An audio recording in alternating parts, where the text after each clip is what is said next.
안녕하세요. 저는 이제 결혼한 지 1년 조금 넘은 30대 여자입니다. 욕심 많은 시댁과 진흙탕 싸움을 하고 있습니다. 제가 어렸을 때 어머니가 암으로 일찍 돌아가셨습니다. 자궁암이었는데 완치인 줄 알았다가 결국 재발해서 세상을 떠나셨어요. 외가 쪽은 원래 재산이 많았고 당시 외할머니께서는 어머니에게 주려던 건물을 작년봄 저에게 주셨습니다. 아버지는 어머니가 돌아가신 이후에도 재혼하지 않으셨어요. 말씀하시기를 사춘기 딸에게 더 큰 혼란을 주고 싶지 않으셨다고요. 저는 외동딸로 아버지에게 단 한 번도 맡기는커녕 싫은 소리조차 들어본 적 없습니다. 딸바보인 아버지 덕에 다른 친구들보다 더 예쁨 받고 사랑받으며 자랄 수 있었습니다. 그래서 결혼하기 전까지도 저는 아버지랑 여행도 자주 다니고 늘 가깝게 지냈습니다. 저희 아버지는 부동산업을 하시는데 생활하는 데는 전혀 무리가 없으십니다. 제가 결혼할 때도 넉넉지 못한 시가와 남편의 사정을 고려하여 아버지 소유의 20평대 아파트에서 생활할 수 있게 해주셨습니다. 이 집은 아버지가 혼자 사시는 집에서 걸어서 20분 정도의 거리에 있어요. 시가의 경우 퇴직하신 시아버지와 평생 전업주부만 하던 시모가 연금으로 생활을 하는 상황이었어요. 게다가 아직 시집가지 않은 남편보다 2살 많은 신우도 있었고요. 원래 아예 재산이 없던 집은 아닌데 시부가 친구 보증을 서면서 한순간에 망해버렸다고 남편이 말하더라고요. 그래서 결혼식도 제가 7 정도 부담하고 남편이 3 정도 부담해서 했습니다. 결혼식을 올리기 전까지는 시모도 아가씨도 저에게 정말 잘 해줬기 때문에 이 점에 대해서는 조금도 억울하게 느끼거나 하지 않았네요. 남편과 저는 공무원 시험을 준비하는 학원에서 만났습니다. 하지만 저는 시험을 앞두고 건강이 급격히 나빠져 시험을 포기할 수밖에 없었습니다. 반면에 남편은 한 번의 재수 끝에 7급 공무원이 되었고요. 그 이후로 저는 아버지 부동산업을 이어받을 것 같아서 아버지 밑에서 일을 배우고 있습니다. 또한 저는 제 건물에서 나오는 월세가 있기 때문에 굳이 직장 생활을 하지 않아도 생활이 가능하거든요. 지금 생각해보면 건물을 받기 전만 해도 오히려 남편과 다투는 일이 거의 없었습니다. 그런데 건물을 받고 나서부터 남편과 제 관계가 묘하게 어긋나기 시작했던 것 같아요. 일단 사건의 발단은 건물에서 나오는 월세를 왜 제가 관리하냐는 시모의 불만 때문이었습니다. 제 건물임에도 불구하고 시모는 계속해서 부부재산은 공동재산인데 왜 그걸 저 혼자 관리하냐는 거였죠. 제가 이건 공동재산이 아니고 제가 상속받은 제 재산이라고 몇 번을 정중히 말씀드려도 소용이 없으시더라고요. 참고로 건물에서 받는 월세는 한 달에 이것저것 다 빼고 나면 800 정도 됩니다. 게다가 제 건물 1층에 공실이 났다는 걸 알게 된 아가씨가 자기는 옛날부터 카페를 해보는 게 꿈이었다면서 자기한테 세를 달라고 하더라고요. 그런데 일단은 자리를 잡아야 된다고 1년의 시간을 달라더군요. 한마디로 1년은 공짜로 장사를 하고 싶다는 거예요. 보증금이나 월세 같은 거 없이요. 하지만 친정 아버지가 저에게 말씀하시길 사업을 할 때는 절대로 애매하게 돌려서 이야기를 하면 안 된다고 하셨거든요. 그래서 저도 신우에게 딱 잘라 거절했습니다. 건물주와 세입자의 관계로 아가씨와 얽히기 싫다고 말이죠. 사실 아가씨가 어떻게 생활하는지 저도 본 게 있잖아요. 절대로 성실한 사람이 아닙니다. 저희 친정아버지는 늘 저에게 가방이나 지갑 같은 선물을 많이 사주시는 편이었어요. 정작 저는 그런 물건에 크게 관심이 있는 편은 아니었지만 만약에 친정 어머니가 계셨다면 분명히 이런 걸 사주고 싶으셨을 거라면서요. 그리고 결혼 초에 신우는 저희 집에 괜히 이유도 없이 와서는 빌려달라고 떼를 쓰고 가져가서 돌려주지 않는 경우가 몇 번 있었거든요. 매번 술 마시다 잃어버렸다거나 누가 훔쳐갔다는 핑계로요. 신우하고 그런 물건 한두 개로 날 세우기 싫어서 미운에 떡 하나 더 주는 심정으로 괜찮다고 한 적이 한두 번이 아니었어요. 그래서 저를 호구로 봤던 건지 이제는 가게까지 내달라는 거잖아요. 이런 아가씨를 제가 뭘 믿고 제 돈 투자해서 카페를 만들어주나요. 그런데 이 일을 들은 시모가 노발대발 난리가 났더라고요. 저에게 싸가지가 없다면서 아가씨한테 이러는 건 다 제가 남편하고 시댁을 무시해서 그러는 거래요. 시댁 식구들 어려운 줄 모른다면서 이참에 단단히 버릇을 고쳐놔야겠다며 전화로 막말을 시전하시더라고요. 그래도 제가 아무런 반응이 없자 남편이라는 시청까지 찾아가서 남편을 붙들고 하소연을 하셨나 봐요. 바보 같은 남편이 그 하소연에 넘어가서는 저에게 그냥 입원만 해주면 안 되냐고 헛소리를 하더라고요. 눈 딱 감고 해줄 수도 있었겠지만 사실 저는 이게 마지막이 아니고 이제 시작이라는 예감이 들었어요. 왜냐하면 이따금씩 저에게 네 시아버지가 집에만 있으니까 좀이 쑤시는가 보다면서 니네 아버지. 그러니까 저희 친정아버지를 말하는 거예요.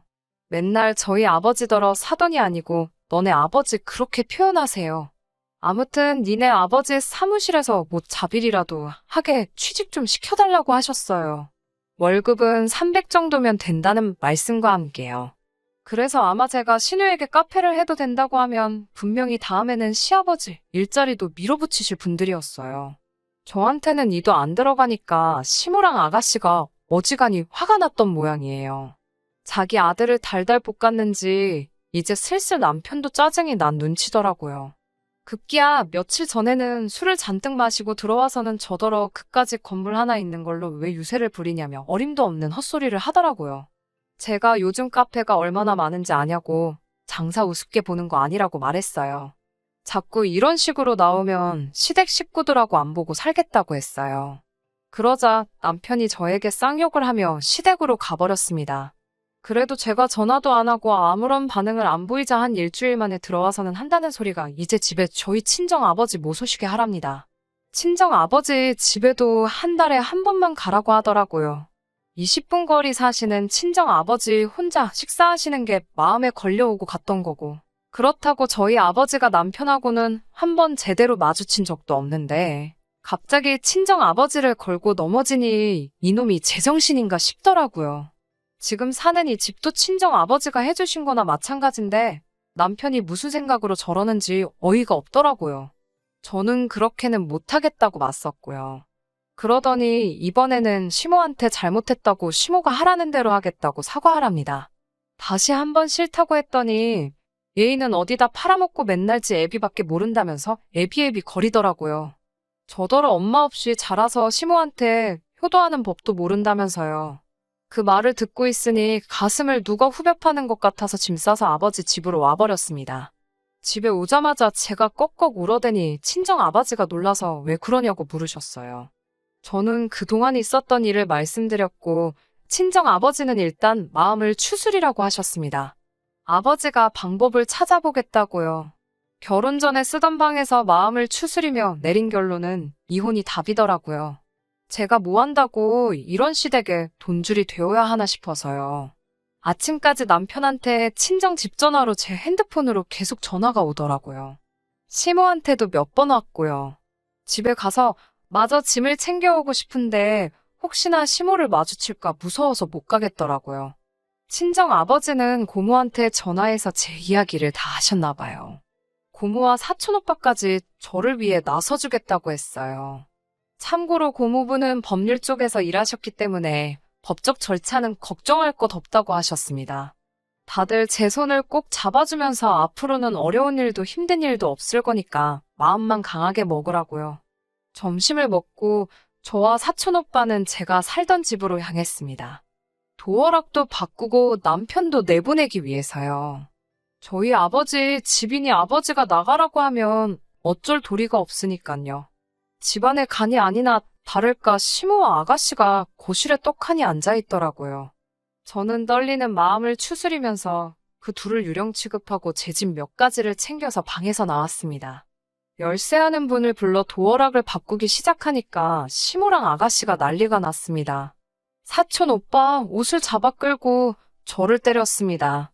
결국 오빠가 경찰도 부르고 친정 아버지도 오셨습니다. 그러자 그렇게 고함 지르고 난리 치던 시댁 사람들이 눈치만 살살 보고 조용해지더라고요. 친정 아버지가 당장 네 아들 짐 싸서 내 집에서 나가라고 소리를 치시면서 눈에 보이는 남자 물건은 다 현관 밖으로 집어 던지시는데 그런 아버지의 모습은 태어나서 처음 보는 것 같았습니다.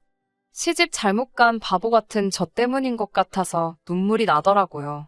시모와 아가씨는 저더러 독하다 천벌받을 거다라며 악담을 하고 짐을 주워 가더라고요. 저도 더 이상 가만히 있기는 싫어서 아가씨 뒤에 달라들어 잡아뜨렸습니다. 아가씨가 미쳤냐고 저한테 고함을 지르길래 저도 질세라 뺨을 때리면서 거지같이 어디 빌붙을 궁리하지 말고 네 능력으로 인간답게 살라고 했네요. 시모랑 아가씨가 고소한다고 난리치길래 나도 할 거니까 두고 보라고 소리 질렀어요. 얼마 지나지 않아 남편놈한테 다시 전화가 오기 시작하더라고요. 이번에는 피하지 않고 받아서 말씨름 더 이상 하고 싶지 않으니까 그만하라고 했어요. 이혼하기로 결정했고 법대로 하자고요. 그러자 남편 말이 시모가 주도권을 잡아야 한다고 세게 나가라고 해서 자기가 그런 거라고 잘못했다고 싹싹 빌더라고요. 하지만 제가 더 이상 귀찮게 하지 말라고 했어요. 찾아오지도 말고 그러면 당신한테 불리한 증거만 쌓인다고요. 그러자 이제는 문자로 계속 잘못했다고 한 번만 용서해달라고 사정을 하네요. 지금도 생각하면 다시 손이 덜덜 떨립니다. 정신 차리려고 하루에 세수만 몇십 번은 하는 것 같네요. 법적인 절차를 밟으면서 알게 된 일이지만 시모랑 아가씨는 남편을 통해 알았었는지 저희 아버지에게 어려운 줄도 모르고 몇 번이고 연락을 했었더라고요. 저를 설득시켜서 그 건물에 카페를 열게 해주라고요. 씨알도 안 먹히니 나중에는 저희 아버지에게 사업하신다는 분이 융통성도 없고 답답하시다며 가족끼리 이러는 거 나중에 지옥 가실 거라는 저주스러운 말도 서슴지 않으셨더라고요. 남편이 재산 형성에 기여한 바도 없고 함께 산 세월도 길지 않아서 이혼에 관해선 더 이상 걱정할 일은 없을 거라고 고모부가 다시 알려주셔서 지금은 그래도 마음이 한결 편안합니다. 앞으로도 힘든 일이 많겠지만 잘 버텨보려고 합니다. 친정 아버지는 원하면 해외에 가서 못다한 공부를 더 해도 좋고 아니면 무식하게 시댁처럼 무턱대고 사업한다 하지 말고 계획하고 배워가며 장사 한번 해보라고도 하시네요. 당분간은 이런 힘든 시간은 있고 미래만 바라보며 살아보려고요.